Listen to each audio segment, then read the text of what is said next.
Esta es la clase 9 de la serie Nacimiento del Futuro, una serie apasionante con un especial fundamento filosófico a través de los siglos de la verdadera historia de la humanidad. La clase de hoy aborda los siglos XII, XIII y XIV. El Renacimiento. Como dijo Dante, la belleza despierta el alma para actuar. Los siglos perdidos. A medida que nuestra historia llega a la Edad Media, debemos saltar varios siglos antes de poder retomar la narrativa, ya que gran parte del conocimiento de esa época se ha perdido para nosotros, por eso la llamamos la Edad Oscura. La gran luz de la razón desapareció de la tierra dejándola en la oscuridad. Durante este periodo el Imperio Romano se volvía más poderoso, oculto bajo la Iglesia de Roma, que ahora buscaba unirse a los ritos disidentes. Mientras la tierra era arrebatada por el terrible nuevo poder que la dominaba, aquellos que aún poseían lo poco que quedaba del conocimiento y la sabiduría antigua hicieron todo lo posible por preservarlos. En esos tiempos, tan solo poseer una fracción de esa información ponía a la persona en el mayor de los peligros. Pero el simple hecho de que algo de esto haya sido rescatado es el mayor testimonio del coraje y la valentía de aquellos que preservaron un poco de un glorioso pasado, incluso cuando las probabilidades estaban en su contra. Fue precisamente por eso que durante la Edad Oscura, la Iglesia Católica Romana se convirtió en el poder absoluto en Europa. Como tal, la Iglesia controlaba todos los aspectos de la vida de acuerdo con su dogma. El paganismo fue expulsado de la parte del Imperio Romano que cubría el sur de Europa, y la atención de la Iglesia se volvió hacia el norte, donde aún prosperaba. Lejos de la influencia intelectual del mundo griego, los europeos del norte tendían a practicar un paganismo primitivo en comparación con el mencionado, pero su religión seguía siendo más saludable que el cristianismo, ya que sus creencias y prácticas contenían mucha sabiduría natural en cuanto al uso e interacción con la tierra, la vida y las plantas para la curación, aunque hubiera poco rigor intelectual.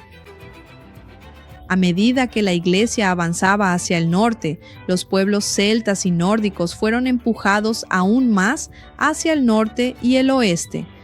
Durante siglos hubo mucha resistencia a la Iglesia, principalmente en Escandinavia y Gran Bretaña, en áreas donde aún se puede sentir un vestigio de la influencia pagana. Sin embargo, debido a la fuerza militar, eventualmente la Iglesia prevaleció y una a una la cultura pagana cayó ante su poder. En ese momento la situación había cambiado. Para derrotar el paganismo grecorromano, los sacerdotes cristianos fueron llevados a cierto intelectualismo. Así, muchos documentos ocultos que contenían una forma bastardizada de filosofía griega y conocimientos antiguos de otros pueblos fueron incorporados a sus estudios.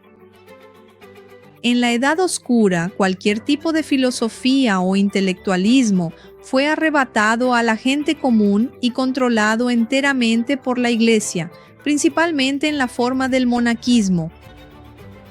Los monjes católicos y sus monasterios eran los únicos intelectuales permitidos, y la filosofía estudiada debía adherirse a la teología y doctrina católicas. Así surgieron las adulteraciones de los originales, y esto, por supuesto, impedía que la filosofía alcanzara cualquier tipo de verdad genuina. Durante la Edad Oscura, otra rama del judaísmo surgió en Oriente Medio. Un profeta llamado Mahoma creó una religión llamada que se extendió por el mundo árabe, así como el cristianismo en Europa. A pesar de sus leyes y prácticas estrictas, el mundo islámico mantuvo vivas la filosofía y las matemáticas griegas, y eventualmente, una vez que el Islam se expandió por el sur de España, estas finalmente fueron reintroducidas en Europa. El islamismo era más parecido al judaísmo que al catolicismo. Mientras que la Iglesia Católica era una entidad estrictamente organizada, capaz de expandirse rápidamente por Europa y controlar todos los aspectos de la sociedad, el Islam carecía de cualquier tipo de estructura centralizada. Como tal, era mucho más fácil para los intelectuales prosperar en el mundo islámico que en el católico, ya que sin el poder de control de la Iglesia, todo tipo de filosofías heréticas estaban siendo preservadas, a pesar de la extrema irracionalidad de otra religión que predicaba la fe ciega y la sumisión total. Un ejemplo de esto está en mi reseña sobre la película El Médico de 2013, basada en el libro de Noah Gordon, que podrás encontrar fácilmente en mi canal de YouTube. En uno de los giros más extraños de nuestra historia, esta nueva religión fue, de hecho, parte del motivo por el cual la razón sobrevivió a la Edad Media, proporcionando una oportunidad para que la verdadera filosofía se filtrara de nuevo hacia Europa. El redescubrimiento de la filosofía griega en Europa marcó el primer despertar de la Edad Media, aunque el intelectualismo aún estaba confinado a los monasterios. Pero ahora surgió una nueva forma de filosofía católica, conocida como escolástica, que era básicamente teología católica combinada con la filosofía de Platón y Aristóteles. La escolástica alcanzó su apogeo en el siglo XIII, con la obra de Tomás de Aquino, quizás el mayor de los escolásticos. Altamente influenciado por los maestros griegos Platón y en especial Aristóteles, Tomás de Aquino inició un programa de interpretación del dogma católico en el contexto de la filosofía griega. Mientras que el dogma basado en la fe impidió que la escolástica fuera un verdadero reflejo de la existencia, los elementos griegos reintrodujeron el racionalismo en la Edad Media. Tomás de Aquino utilizó métodos de razonamiento deductivo para llegar a conclusiones que sustentaban elementos de la teología católica, como la existencia de Dios, entre otros aspectos. Aunque la escolástica estuviera sometida al dogma cristiano, su uso del racionalismo propició el renacimiento del intelectualismo en el mundo, siendo un momento importante en la historia. Nuevamente, el mayor problema aquí era la falta de educación para la gente común. Mientras Tomás de Aquino y otros filósofos escolásticos utilizaban el razonamiento deductivo para afirmar sus dogmas, la gente común simplemente era controlada, escuchando historias de la Biblia e instruida a simplemente aceptar todo y tener fe. Los sacerdotes leían la Biblia en latín, un idioma que ahora ya no es entendido por la mayoría de la gente común. Como tal, el pueblo simplemente tenía que confiar en que sus sacerdotes tenían en mente sus mejores intereses. Desafortunadamente, estos sacerdotes servían casi exclusivamente para mantener niveles extremos de ignorancia y obediencia entre la gente común de Europa.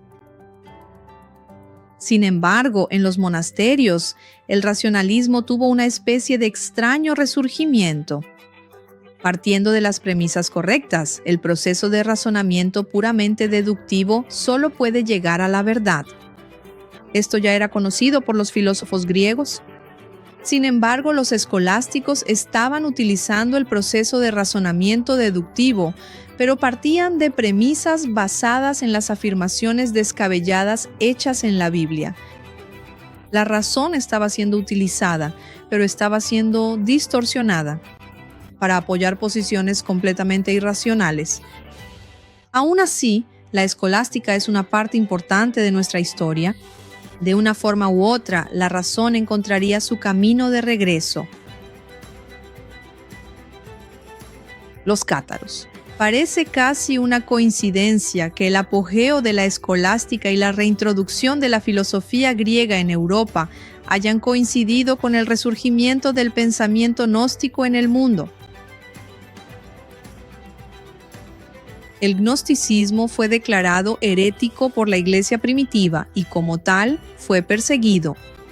Al igual que el paganismo, el gnosticismo fue forzado a las profundidades subterráneas y como un pagano persistió durante los años de oscuridad. En el suroeste de Europa, principalmente en España y Francia, alcanzando su apogeo en el siglo XIII, surgió una nueva secta gnóstica conocida como los cátaros. Los orígenes de esta misteriosa secta no están claros, pero sus ideas se volvieron populares en esa parte del mundo y en esa época, de tal manera que la Iglesia no pudo dejar de notarlo.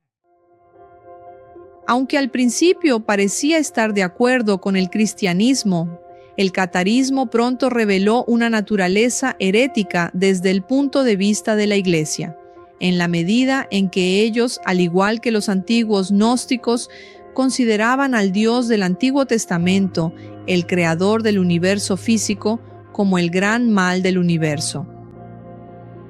Ellos creían que las almas humanas eran puras, pero estaban aprisionadas en cuerpos físicos impuros, condenadas a reencarnar continuamente en el mundo físico hasta que alcanzaran la salvación y se reunieran con el verdadero Dios. Con este resurgimiento de la forma gnóstica de pensar, el catarismo creció y se convirtió en una comunidad considerable, un oasis de luz en un mundo de tinieblas. Eventualmente, el catarismo se volvió tan popular que la Iglesia se vio obligada a actuar y se lanzó una cruzada contra los cátaros. En 1209, la ciudad de Béziers, en el sur de Francia, un centro del catarismo, fue atacada por fuerzas católicas. Eventualmente se dio la orden de simplemente masacrar a todos los habitantes de la ciudad, fueran cátaros o no, con el líder católico Arnaldo Amaury supuestamente declarando: «Mátenlos a todos, el Señor reconocerá a los suyos». Aquí tenemos casi todo el punto crucial de nuestra historia condensado en un solo evento. Un grupo predica la paz y el amor, pero mantiene altos niveles de ignorancia, fe e irracionalidad salvaje. El otro predica que el mundo en el que vivimos es malo, pero intenta difundir sabiduría y razón, educando a quienes siguen esa forma de pensar. Los cátaros vivían en paz, no hacían daño a nadie, y de hecho estaban mejorando mucho la calidad de vida de las personas de esa parte del mundo. Se sabe que una parte de los templarios recopiló ese conocimiento o tal vez incluso hayan sido responsables de los castillos fortaleza y de algunos ejércitos cátaros. Para conocer mejor este tema, les sugiero que vean una clase gratuita que está en mi canal de YouTube con el nombre de Webinario 2 de 3. Corte de Lucifer, los misterios revelados. De acuerdo con la leyenda, un pequeño grupo de cátaros logró escapar por el acantilado empinado al otro lado de la fortaleza, llevando consigo los legendarios tesoros cátaros. Sea o no verdadera la leyenda del tesoro cátaro, sigue siendo una metáfora poderosa para nuestra lucha. No importa cuán poderoso sea el control irracional, no importa cuán cruelmente nos ataquen, mientras nuestro tesoro esté a salvo, nuestra búsqueda de la verdad y la sabiduría no podrá ser derrotada.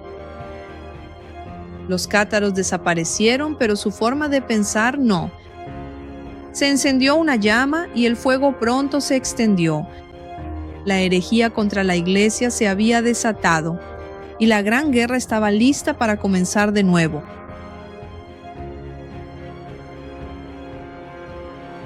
Dante. En esa época las cosas no parecían tan prometedoras. Con el poder de la Iglesia Católica en todo su esplendor, habiendo exterminado a los cátaros y desmembrado y disuelto la organización de los caballeros templarios, pudo haber parecido que la Edad Oscura se volvía más sombría que nunca. Sin embargo, el resurgimiento de la resistencia agnóstica fue el preludio para el gran renacimiento del ingenio, la creatividad y la filosofía humana, conocido como el Renacimiento. Pero antes de que esa gran era comenzara propiamente dicha, una única gran obra de la creatividad humana apareció en el mundo mostrando, sin lugar a dudas, que no todo estaba perdido. La antigua Grecia le había dado al mundo los grandes poemas épicos de Homero, y Roma que nos había concedido los de Virgilio y Ovidio. Pero tras el fin de la antigüedad, parecía que tal brillo literario nunca más volvería a agraciar al mundo. Hasta que, patrocinado por grupos de poder que buscaban el renacimiento, un nuevo genio creativo apareció en Italia, el gran poeta Dante Alighieri, quien escribió una de las más magníficas creaciones literarias que el mundo haya visto, su Divina Comedia. La filosofía católica alcanzó su apogeo a finales del siglo anterior con la obra de Tomás de Aquino y los escolásticos, y su filosofía y teología fue una gran influencia en Dante, quien era católico. Sin embargo, Dante hizo algo mucho mayor. Él creó una obra artística de gran imaginación que presentaba todo el conocimiento del mundo disponible y permitido en su época. Como Tomás de Aquino, Dante fue influenciado por la filosofía griega tanto como por la teología católica, y su poema contiene referencias y personajes de fuentes bíblicas y de la mitología clásica. Dante presentó la cosmología del universo tal como era conocida y entendida en ese momento. Con detalles maravillosos, presentó la empresa espiritual, una búsqueda sagrada desde las profundidades de la ignorancia y la desesperación hasta las alturas del conocimiento y la trascendencia. La descripción de Dante del universo está ostensiblemente en total conformidad con el dogma católico, pero contiene tantas referencias a la mitología pagana de la antigüedad que se vuelve difícil ver la Divina Comedia como una obra puramente cristiana.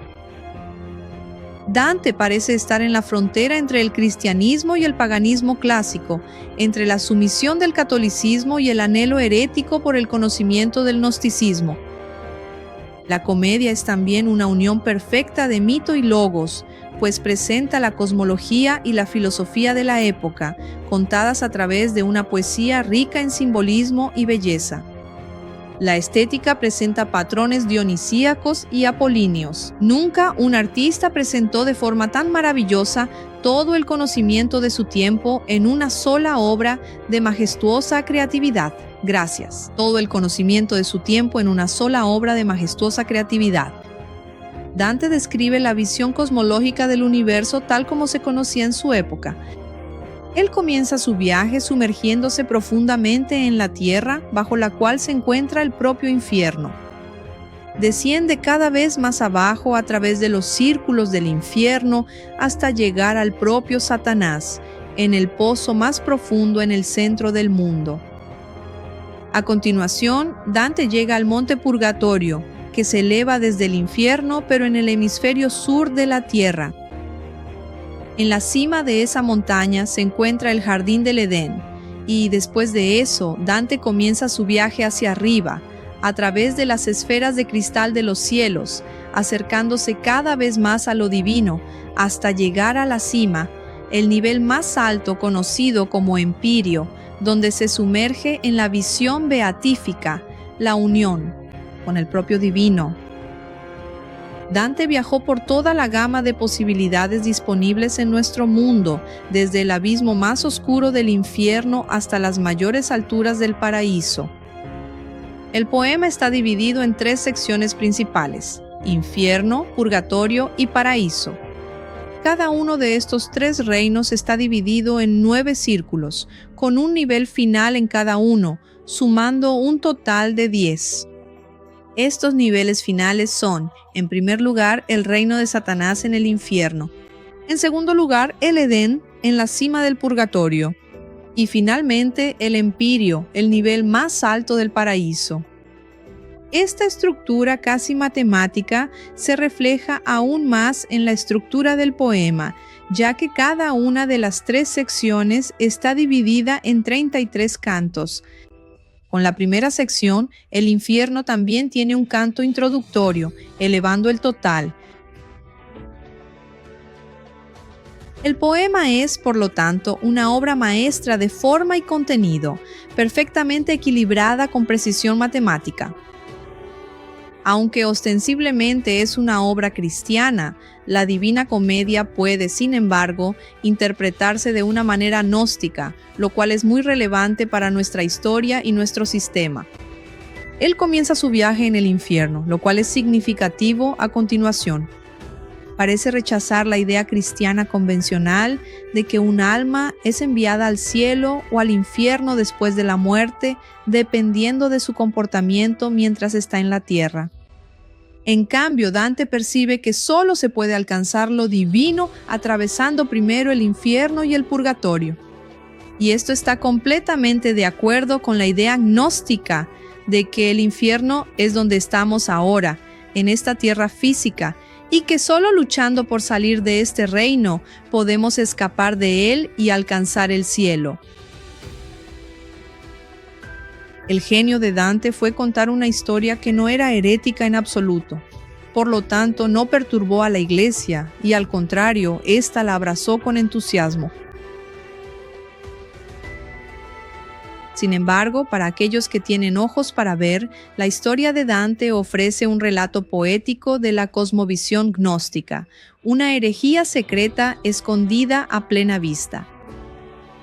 En el poema se viaja por el horror del infierno y por la lucha del purgatorio, ganando conocimiento y sabiduría a medida que se avanza, antes de ascender por las esferas del cielo hasta la cima y unirse a lo divino.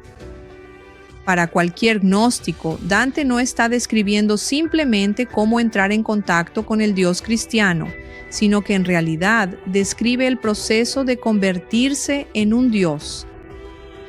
Por necesidad, el genio poético de Dante esconde esta herejía secreta de los lectores cristianos convencionales.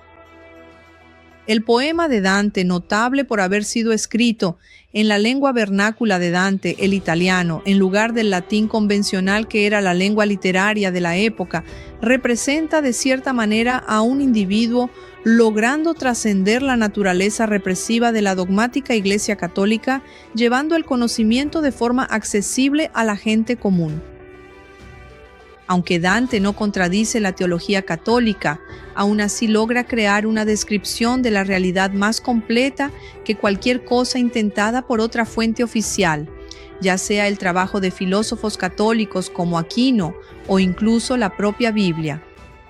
Su obra alcanza un nivel más alto de trascendencia, inyecta sus propias ideas de tal manera que casi son tomadas como un nuevo dogma, para una nueva versión de su religión que él idealizó para sí mismo.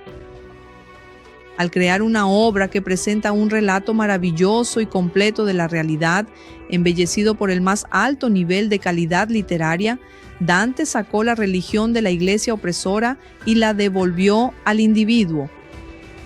Por supuesto, la verdadera filosofía de la realidad es absolutamente objetiva y universal. Pero Dante nos muestra cómo podemos interpretarla creativamente de nuestra propia manera individual, liberándonos así de la sistematización obligatoria de las estructuras terrenales que buscan mantenernos sometidos. Todos estamos sufriendo aquí en el infierno y debemos descender a sus profundidades más oscuras si queremos emerger al otro lado y comenzar las pruebas del purgatorio que nos conducen hacia adelante y hacia arriba en dirección al paraíso y al propio divino. En realidad, este no era un tema nuevo.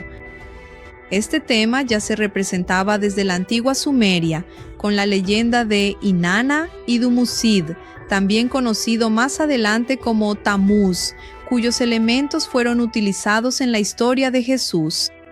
Y mucho más tarde, Nietzsche lo consagró en su filosofía de la misma manera en que lo conocemos hoy, con el perfil de El viaje del héroe.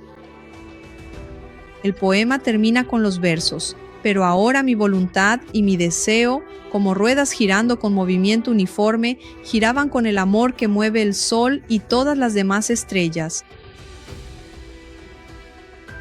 Si en la intención de quienes lo patrocinaron, Dante con una sola obra asestó un gran golpe al poder de la Iglesia. Sin saberlo, simplemente por abrazar esta obra maravillosa, estaban sembrando las semillas de su debilitamiento. Dante había presentado una idea de religión que permitía al individuo seguir su propio camino hacia la divinidad, libre del control de la Iglesia. Todos somos como Dante en la Divina Comedia. Todos nos encontramos en la oscuridad, en los límites del propio infierno, con una elección que hacer. Podemos elegir permanecer donde estamos en la oscuridad, pero relativamente a salvo de todos los horrores del infierno. O podemos comenzar un viaje hacia la brillante luz del cielo, aunque eso signifique atravesar las profundidades del infierno y soportar sus horrores. Como Dante, no necesitamos estar solos en ese viaje. Otros pueden acompañarnos o guiarnos. ¿Y qué mejor guía puede haber que el propio algoritmo de esta realidad, aquel que debe buscarse, el sistema integrado de existencia, integrar todas las partes de uno mismo por ahora, estar conscientes de todo lo que somos? Di no a la ignorancia y sí al despertar de la conciencia. La próxima clase será la clase 10, la última clase de esta serie. Te espero allí.